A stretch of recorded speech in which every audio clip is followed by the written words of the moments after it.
Hi friends, எல்லாம் எப்படி இருக்கிறீங்க? இப்போ வாங்க திருத்தணி முருகன் கோயிலை பார்ப்போம். திருத்தணி முருகன் கோயில் வந்து நாங்கள் படிக்கட்டு ஏறி தான் போனோம்.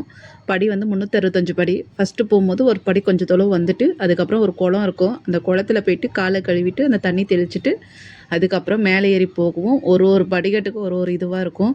போகும்போது பார்த்து உஷாரா போங்க. ஏன்னு கேட்டால் அங்கே வந்து குரங்கு வந்து இருக்குது. குரங்கு வந்து நம்ம அர்ச்சனை தட்டு வாங்கும்போது அந்த வாழைப்பழத்துக்காகவே அது பிடுங்க ஓடி வருது.